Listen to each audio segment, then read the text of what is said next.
podcast talk show. Hello, Shasta County and vicinities. My name is Mayra Monarch. Today we have a very special guest. His name is Mr. Jared Tolman. He's going to talk to us a little bit about what he does. Welcome, Jared. Thank you. Glad to be here. You're welcome. So, what do you do for Shasta County Public Libraries? So I am your library director for the Shasta County Public Libraries. So I oversee the Reading Library, the Anderson Library, and our Bernie Library. My main focus is to help kind of be a cheerleader for the libraries, kind of go out and let people know what's going on at the library, what we offer at the library, and then kind of help our library just put on really great resources for our community and provide those to everyone. What a great place to go visit and learn, like you said, about resources. I understand that the libraries, or I don't know if it's the same for every location, but they currently have ongoing programs. Personally, I really enjoy the reading at the Anderson location. I think that's every Thursday at around 3:30. But you have tons and tons of programs available. Can you talk to us a little bit about those? Yeah, so our programs are really designed to kind of help the community with early literacy skills, things like that. So, oftentimes libraries are known for having story times where young kids and their parents will come in and we read them stories. And a lot of people think, oh, this is a great resource for our children, which it is. They hear these stories. It's a studied fact that, as children hear words and constantly hear people reading to them, they pick those things up and it helps them develop much more. But in all reality, some of these programs, such as a story time, is actually there for the parent, right? We're trying to model healthy behaviors that parents can learn and mimic, and then take that home and do that with their children at home, right? So the example of a story time, a parent watches someone who has an education in early literacy reading to a children, showing those behaviors of how you can make a story much funner by, engaging in the way that you tell the story and the songs and repetitive songs that you can teach a child just to help them function, right? That's really trying to teach a parent how to do that in their own home and hopefully get them to do that. So we do story times like that. We also do adult programming. So one of our really popular items that people have really loved is our Sip and Paint adult program, where people can register and get a seat, and they'll come and learn from an artist how to paint a picture and why they do that. We also provide a themed wine that goes with it that they can sip while they paint. We have a sip, smell, and taste program where people come in, they learn about cultures across the world, and foods that go along with certain wines and how that can really blend together and be part of that culture that you're learning. And so those have been super popular. But we also like to get out of the library and take programs out into the community. So in the summer times, we have like a hiking program where people who might be new to the area and don't know where the hiking trails are, we'll take them out and not only just take them on a hike, but teach them about the local plants that grow here in the area and the animals that live in this area as well. So very educational programs. The focus is to always be educational. During the summer, we put on a huge event, which most people have heard of, which is the summer reading program, right? And people think, oh, this is a chance for me to read or my kids to read. But, one of the programs that we did with that is a kayaking tour up at Whiskey Town Lake. And so we partnered with the local National Forest group, and they take groups out on a kayaking trip across the lake, and they teach about the local fauna and flora that grows that are in the area. So again, it's a fun, active program, but it's very educational and learning. And so that's what a lot of our programs are geared to, is that educating of people, helping them learn about different interests that they may have. And that comes through reading, that comes through exploring, that comes through discovering. And people I think when they think of libraries, they think of that quiet librarian who's like, shh, be quiet. This is a library. And libraries have evolved so much from that. Really, they're cultural centers where people come together to discover things, to meet friends and make friendships and meet people who are interested in the same thing that they are. And so libraries have very much moved away from that hush, quiet place to a cultural center. Wow, it seems like it. I don't even know where to start. I have so many questions. So, first of all, in respect to story time, I hadn't even thought about it being more geared toward the parent. My daughter loves it. And I think she gets, to hear stories. She gets to socialize with other children. I thought about discipline, the aspect of discipline that she's getting in Mhm. this environment because she's only 3 years old. But to think that it's actually coaching in a way the parent towards m- making reading an interest for between the parent and the child, that's a really really cool concept to me. um, and all these other programs that you're talking about, my goodness, that just sounds like great fun. Yeah, Even that doesn't yeah. sound like an educational program at all, but it's wonderful. Yeah, definitely. I think to go back to your point of never thinking of a story time in that manner, obviously the libraries are known for books. We have tons of books that people can check out for free. There's no cost to check these things out. And that's part of why we have some of these programs is we do want people to utilize these resources, right? We spend money to bring these things in to provide them for free.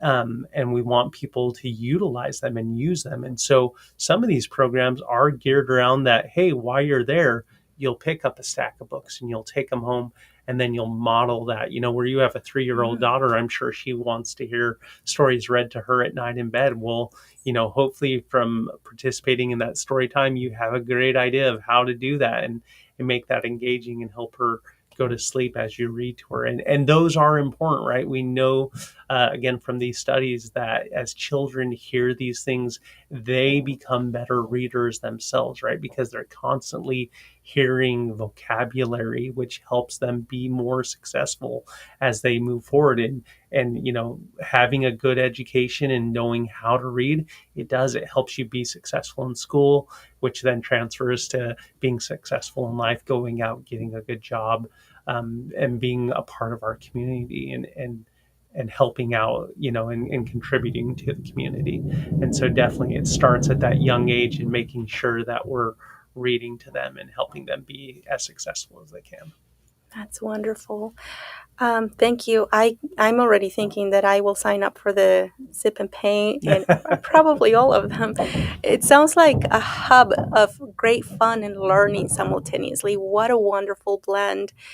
I actually we do quite a bit of outreach to the Spanish speaking community, and my understanding is that through the library there is a program where they can learn English as a second language. What can you tell us about that? Yeah, so our libraries have what's called a literacy center. And one of the resources that we provide in the literacy center is English as a second language. Again, this is a free service. I think the only thing that costs money in the library is to print something. If you don't have a printer at home, you need to print something somewhere, you can come in, use the library's computer or their Wi-Fi and print that item off. And the only thing we charge is the actual print, which I believe it's 25 cents for black and white, 50 cents for color, right? But then everything else that we do in the library is free. And so this English as a second language course, right? That's a free service. There's really no need. You come in, say, hey, this is what I'd like to do. We'll sign you up. We'll put you with a tutor. They put a Wow. schedule together where you can sit down, meet often, and work on learning English as a second language. And to go on top of that, some of the funding that we receive as a library, we put into other resources. Like we have an online database of it's called Mango Languages, where it's a free resource again where people can download this app on their phone. It's a language learning app, so they can say, I want to learn English, right? And they can use that or that app to go through a course on how to learn English, right? And they can utilize that as part of our literacy course that would be teaching English as a second language. So even though they're meeting with the tutor, maybe they want to go quicker than that. They can also supplement with this Mango language app that's, again, free for anyone. And it's not just English. It has a plethora of languages that are available. You can learn Croatians, Italian, just Russian, all these different ones. And there's a course just set. And again, something like that, if you were to try and sign up for that, there's oftentimes those are really expensive resources. And this is where the library really shines, is, again, we're providing a great resource like that you might consider buying on your own, and we provide it for free through the community, so everyone in our community can have access to that, and they don't have to sit here and say, well, I wish I could do that, but I can't afford it, right? They have access to that at no charge. This is amazing. I have so many questions. One is, how are you able to provide these services at no cost for the community? Yeah. So libraries have historically always been funded through taxpayers. Luckily, here in Shasta County, we receive funding from the city of Redding. We receive funding from the county. And then we even have people who are passionate about libraries. We have a library foundation. We have a Friends of the Library group. Our Friends of the Library group, they actually have a bookstore in the Redding Library and the Anderson Library and the Burney Library. So there is actually a little bookstore section in each one of those libraries that you can go in and find books that they're selling for only $1, right? Getting a whole book for $1. I mean, most books, when you're going to buy, run anywhere from around $20 to $100 sometimes, depending on the book. And they're selling books that are used, right? People have donated them to the library, and it's only $1. And so they sit here and they raise money by selling books all year round that they then turn around at the end of the fiscal year, and they donate a large chunk of money to the library. And our library foundation, they do it a little bit different, right? They're out there trying to go after big money. They're asking for donations. They put on a library gala every year. This coming year, it's in February, where you can buy a table or a seat at the Library Foundation Gala. It's a great night of hearing about the great things that the library is doing. We're fundraising for the library that night, right? It's really a fundraiser. Everyone gets dressed up, black tied, beautiful dresses, and the lights are down low, and there's food and drinking. People really love this, and they come in and they donate to support the library, right? And so all the money that the foundation raises, they then put it in an interest-bearing account. And so over the year, as those funds bear interest at the end of the year, they take a little bit off the top of that interest and they give it back to the library. And those two groups together provide almost as much money as the city does for just book materials alone. So, when we look at libraries, there really is that community center again, because it's funded through our local government. It's funded by those who care about the library. And I should also say that we as a library go after money, right? We apply for grants. We look to the state library, who also has other grant resources out there. And that's how we get additional funding to bring in even more resources. A good example of that would be state park passes. You could go to the library right now and check out a state park pass, which would get you into any state park here in the state of California for free. So no cost to get in there. And again, that's another example of where the state library provided these fundings for us to get these in partnership with the state library, or with the state parks, that people could get in there for free. And all they need to do is check it out with their library card. Wow. How long are these passes good for? Is this a yearly pass? So there is, just like when you go to check out a book at the library, right? You get it for a certain amount of weeks, right? And then you need to return it. And so the park passes kind of work the same way. You check them out for a week or two, and then they're due back, right? And you have to bring them back so someone else can then take advantage of that. And I will say there is a little bit of a line for the state park passes, but it's not just things like that. We have Turtle Bay passes, right? Wow. So you want to take your kids to Turtle Bay, and you're like, that just is not in the budget for us to do that. Well, come to the library and check out a family Turtle Bay pass, and you can now for free through that pass take your kids to Turtle Bay so that they can then experience those educational resources that Turtle Bay does a great job at doing, and be able to share that with your children. So Yes, that's wonderful, and it makes sense that it would be sort of a temporary pass so that others can use it, and according to the season. This is wonderful, and thank you for explaining. There are so many aspects to making the library an available resource for our community. So many avenues and people involved in making it happen. What would become of a program that just kind of sits there unutilized then? I'm that's not assuming. as popular or something like that. Yeah. Yeah. So those we definitely look at attendance for programming and other resources, right?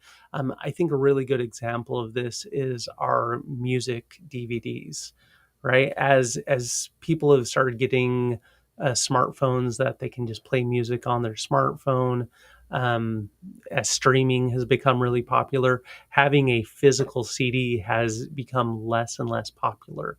And so we have seen over time that as people are not checking out those CDs anymore, there's not a high demand. And so we look at that, right?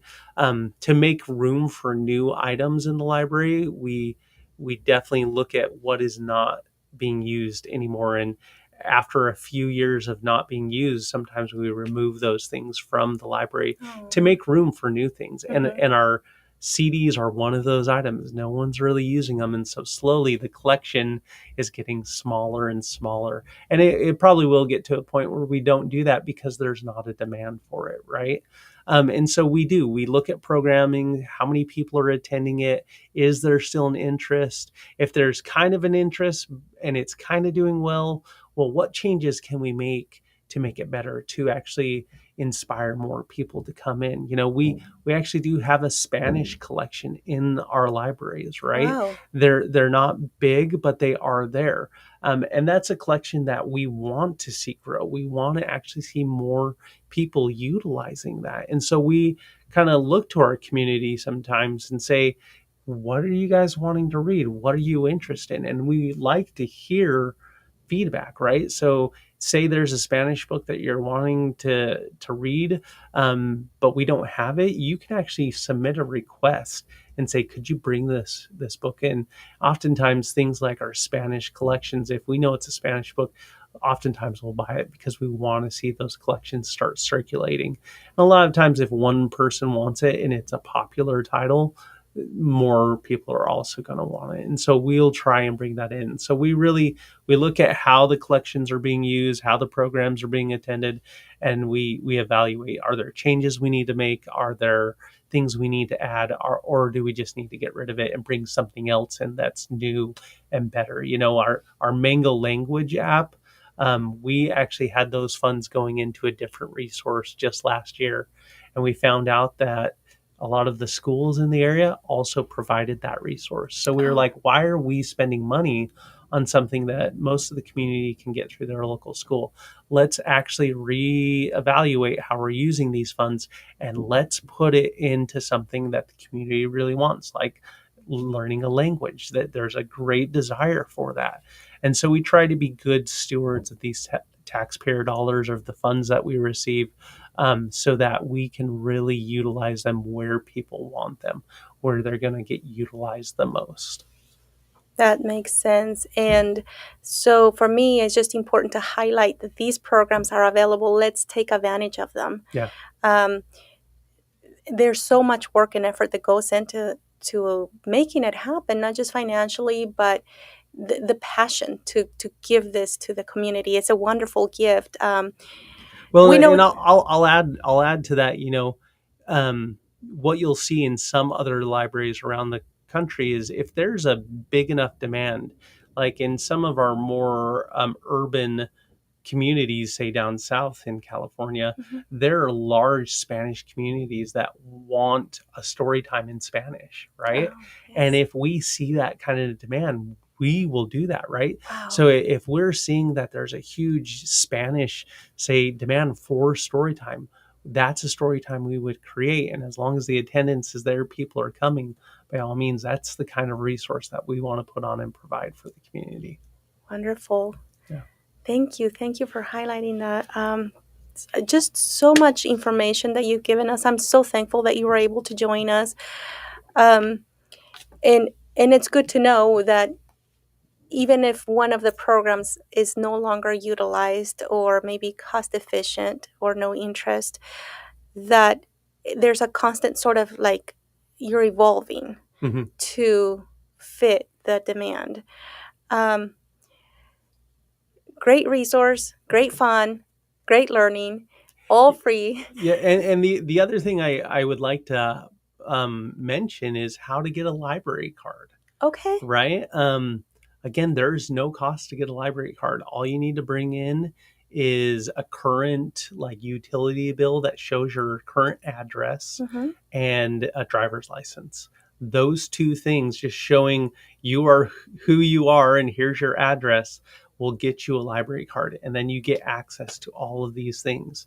Um, one of the things I think we do fail to point out sometimes is as you get access to all of these resources, they are a community resource, right? So take them, use them, but then bring them back for sure. They're not free as in you get to keep, but they're free as in you get to use them. And then when the due date's done, bring them back. For children's material, there's no late fee. So if you check something out and you forgot to bring it back, 3 weeks after the due date, you're not going to get charged anything for that, right? There's no charge for children's materials. Now, if you kept the book, let's say you checked out a child book and you kept it forever, eventually we would have to charge for that because we do want to replace that item, with another book so that other people can use it. Adults are a little bit different. If you checked out an adult book and you kept it for say 3 weeks past that due date, there is a little bit of a late fee, right? So we do want to. I don't want to hide behind anything, and so people aren't aware of it. But definitely, the resource is there for you to use, and as long as you can check it back in, there again is no charge for it, right? Like you can come back as many times as you want.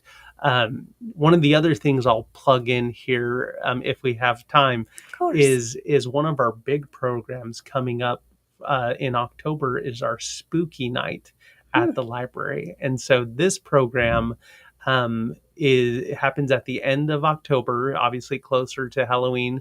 But after the library closes and it's dark outside, we turn on the neon lights and everything, and we invite people to come back into the library that night. Again, we do a story time, and we have lots of different carnival games. It's a very family friendly activity, but people love to be able to go into the library at night when the lights are turned down low and it's a little more spookier and stuff. And so I'd encourage anyone to come check that out and to participate in it. It's going to be a great time. We currently do have a photo booth set up in the library where your kids can put on their costumes, Wow. come snap a picture in that, tag the library, and share that on their social media.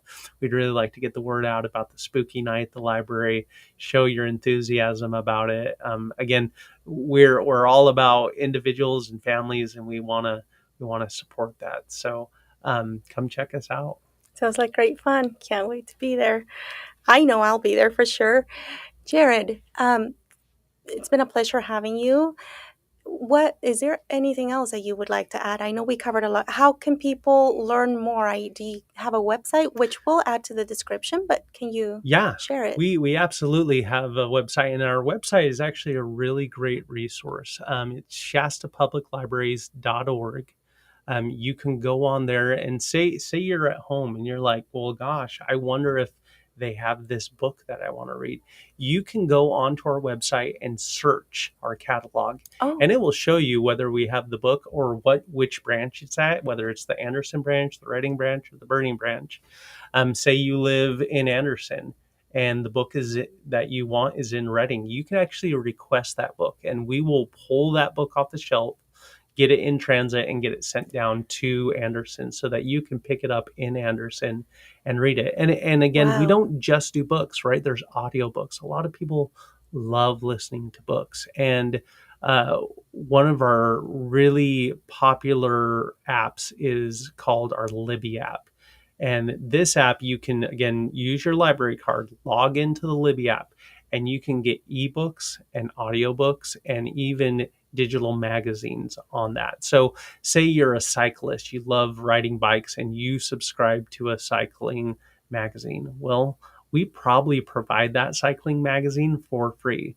So maybe that you can save some money by not subscribing to it and using the Libby app to read that magazine on Libby for free in a digital format, right? Or, one of the things I love to personally do is when I go on a car trip, maybe I'm driving down to Sacramento, I will listen to an audiobook off the Libby app, off my phone, connect it to the car, and just listen to it as I drive. That is really popular. We see a ton of people checking out audiobooks as well as ebooks. They'll use their tablet or whatever device they have and read that ebook at home. They didn't even have to go to the library to check it out. They could just use it. But again, it's a resource that we're making available to the community. And so definitely go into our website. You'll find access, or you'll find directions to those resources, as well as some of the other digital resources we didn't have time to talk about. That's a great place to discover all of those online resources that are, again, free through the library. Well, let's talk about other resources, and we hope you can join us again soon because I know there is so much information that we can compress in a short amount of time. But why don't we highlight a couple more programs? Okay, yeah. So one of our brand new programs that we brought on was actually a backpack that you can check out and go hiking with. So this partners really well with that state park pass, right? But it's not only state park passes. You can just check out the backpack by itself, go hiking. It's got hiking poles and a compass and a lot of good resources in there that can help you. So that's another great resource. We have, if you're getting a driver's license, right, and you want to make sure that you pass that test, we have an online DMV test that you can take for free through there. Say you're like me and you're into genealogy, you really like to research your ancestors, right, where you came from. A lot of times people have to pay, again, large amounts of money to get part of a subscription like Ancestry to do that. We actually just moved away from Ancestry and moved to a new resource called Family Search, where you can go on, and it's Family Search is the world's largest database for online vital records, death, marriage, birth records. And so you can research your family history utilizing that Wow. research. The library even has in the library a large genealogical collection for the Reading area. And so if you want to learn about your local history or see if your ancestors who have lived here for years are in those records are there to check out, right? Trying to think what others. We have just a lot of online research databases, right? Like EBSCO, where if you're looking for research papers on certain topics, you can go in and search that, find those. If you don't have internet at home, oh my gosh, I don't know how we haven't talked about this, but if you don't have internet at home, the library provides free internet, right? You can come and connect with your personal device, or if you don't have a personal device and you need to get on the internet, we have computers that people can come use for free. Again, use that library card. If you don't have a library card, we will give you a guest pass so you can get on the internet, look up what you need to do. Again, if you need to print, we have a printer there to do that. So again, all of these resources are free. We also have a podcast studio where people can come in, and if they're interested in starting their own podcast, they could use the podcast studio. We have a Studio C, or not, sorry, not a Studio C, but we have a creative space, um, which has 3D printers in it, has a sewing machine, Wow. has a Craig cut, has gaming computers in it, right? So say you rip something and you don't have a sewing machine, how am I going to pay for a sewing machine? Go to the library, use their sewing machine, right? Mend that thing, so that you can continue to wear it. Like, all of these resources are, again, we're just trying to provide what our community needs. Jared, you have completely shifted my perspective of a library of being a quiet learning center to a hub of great fun and expansion. I'm amazed. Yeah. Yeah. And hopefully, as you've attended those story times, you've gotten a little bit of that sense that it is not quiet. We love kids being loud in the library, having a good time. There are sections, say, like in the Reading Library, that are designated as quiet sections. That's normally upstairs on the second floor. But that first floor, as you come in, we do not mind noise. We want to hear the kids having a good time in the library.